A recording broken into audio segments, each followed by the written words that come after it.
Hello.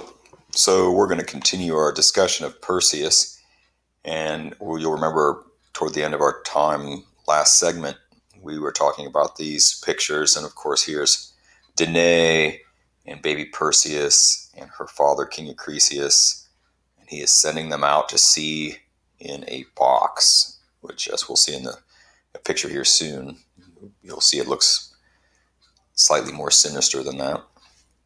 All right, well, eventually the mother and son, Danae and Perseus, land on an island. And in some variations of the tale, Zeus kind of guides them there, and some that they just get there. But they get to an island where they're taken in by a fisherman named Dictys and his wife. Now, this fisherman and his wife are poor, but at least Danae and Perseus were safe. And here's the picture I was just talking about a little bit ago. You'll notice that box looks a whole lot like a casket or a coffin. So there you go.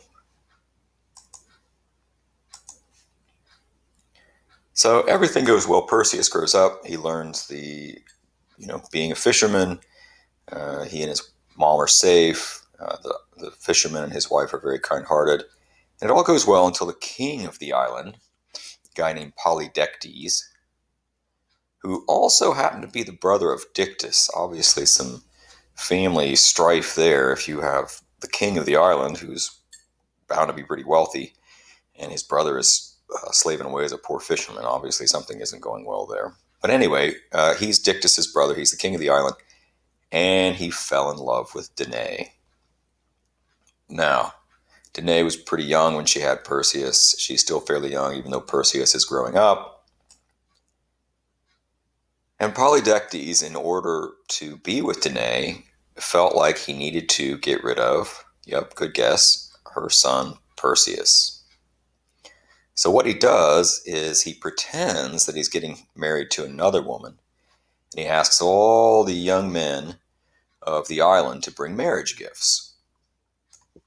And some of them bring, whatever, tripods were a fairly popular gift back then, gold, silver, maybe horses, other types of livestock. They bring a variety of gifts. Now, Perseus is poor. I mean, he's grown up a fisherman, and he's got nothing to bring. But Polydectes kind of pulls him off to the side and says, these other guys, they brought me horses and cattle and tripods and precious metals. But you know what I really want? I would love nothing more than the head of Medusa. You say, wow, that's kind of a crazy thought, which we'll talk about that more. And Perseus, feeling kind of ashamed about his lack of a gift, swears, I'll get it.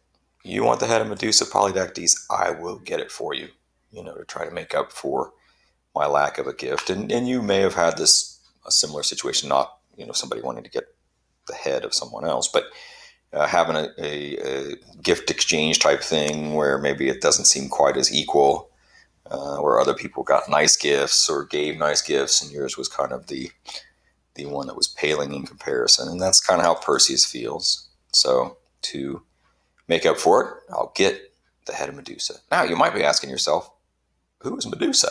Well, that's a good question, and why would anybody want her head?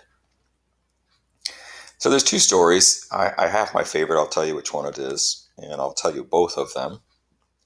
In the first one, Medusa was always a Gorgon. She had the snaky hair, the fangs, the ability to turn people to stone. Kind of cool.